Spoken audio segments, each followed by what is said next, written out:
Fans hate the fee. Artists hate it. Every ticket still pays it. A jury recently put a number on the harm. $1.72. That's the overcharge it found baked into a concert ticket per ticket at the big venues. The press treated it as a punchline. A whopping $1.72. Much ado about pennies. So here's the puzzle nobody in that coverage stopped to solve. If everyone resents this fee, and it's this small, why does every ticket still route through the one company charging it? Look closer, because the smallness is the trick, not the defense. That same fee rides an enormous river of tickets. In a single year, Ticketmaster sold roughly 330 million fee-bearing tickets. Layer the $1.72 across a year of that volume, and the punchline turns into something over $500 million. Not a rounding error, a structural extraction, collected one small toll at a time so no single fan ever fights it. That's Ticketmaster, the ticketing arm of Live Nation, the most complained about company in live music. And here's the first fact that doesn't fit the story you've heard. The story you've heard is simple. The fee is the problem. Ticketmaster is a greedy middleman with a broken website, and if a cleaner rival came along, the tour would just switch and the fees would fall. It's a fair reading of your own checkout screen. It's also the wrong layer. 2 words before we dig, since the whole thing runs on them. A moat is whatever stops a competitor from copying you. A margin is how much profit survives after the costs come out. Hold both. Ticketmaster's margin is about to say something its website never could. Start with what the toll actually captures. Divide a year of ticketing revenue by those fee-bearing tickets. Ticketmaster keeps around $9 of its own revenue on each one. Not the fan's total fee, just the company's cut. Multiply that by the river, and you have a machine that runs on volume nobody can opt out of. Now put the 2 halves of Live Nation side by side. This is where the numbers stop reconciling. The concert business, the actual shows, is the giant. It's the single biggest line the company has, revenue in the range of $19 billion. The ticketing business is a fraction of that size, revenue near $3 billion. You'd assume the profit tracks the size. It doesn't. On the shows, that $19 billion business, Live Nation's adjusted operating margin runs under 3%. On ticketing, the small one, it runs past 37%. Same company, same year. The business it exists to run earns almost nothing at the margin line. The fee everyone hates earns nearly 40 cents on the dollar. One honest note, because it matters. Those are adjusted operating margins, the company's cleaned-up profit line. On paper, the concert segment even shows a loss, but that loss is a one-time legal charge, not the structure. The honest structural number for the shows is that thin sliver, under 3%.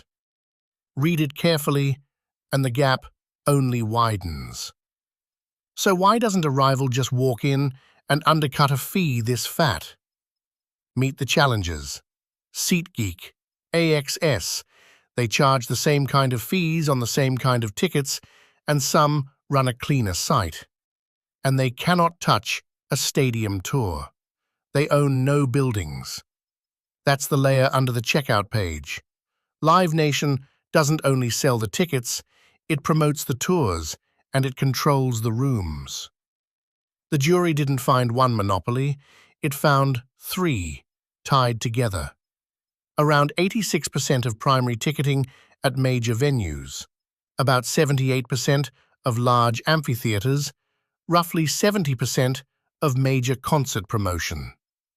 3 markets, 1 company, bolted into a single loop. And the portfolio underneath is the part a rival can't rebuild. Live Nation owns or controls more than 265 venues across North America. That includes more than 60 of the top 100 amphitheaters in the country. For a tour built to fill those rooms, the alternatives don't exist at scale. You can't play a stadium that isn't there. Live Nation has a word for this loop, and it's their own word, sitting in the record. The flywheel.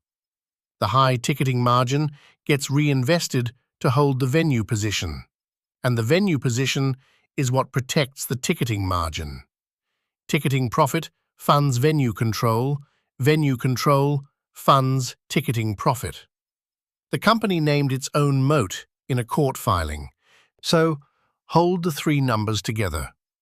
They don't reconcile the way you'd expect.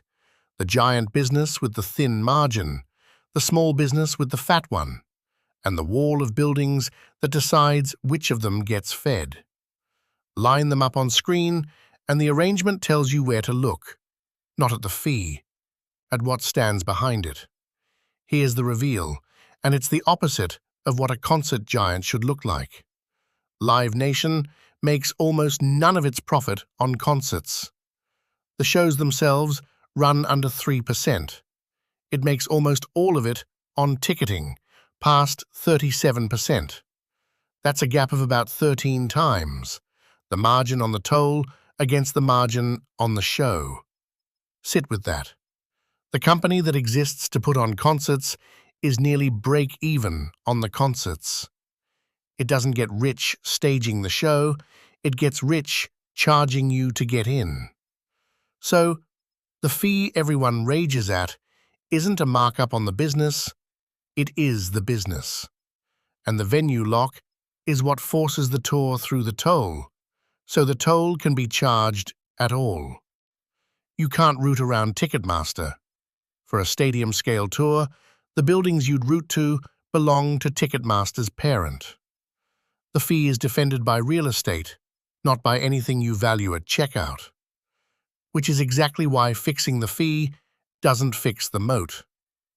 There's a remedy on the table that would let venues use rival ticketers for up to half their tickets. Read where it aims. It aims at the checkout page. The building portfolio, the actual choke point, sits untouched underneath it. Now the honest limit, because this lock isn't unbreakable. A court has ordered remedy proceedings, and one option on the table is a breakup, severing ticketing from the venues. If that happens, the real estate and the toll get cut apart at exactly the joint holding this whole thesis up. Then that 37% margin would have to survive on service quality alone against SeatGeek and AXS. That's the one contest Live Nation would probably lose. And the very biggest acts already have leverage the mid-tier tours don't. They can self-promote or route through stadiums Live Nation doesn't own. The lock is tightest on everyone below them. As of the latest filings, though, none of that has landed.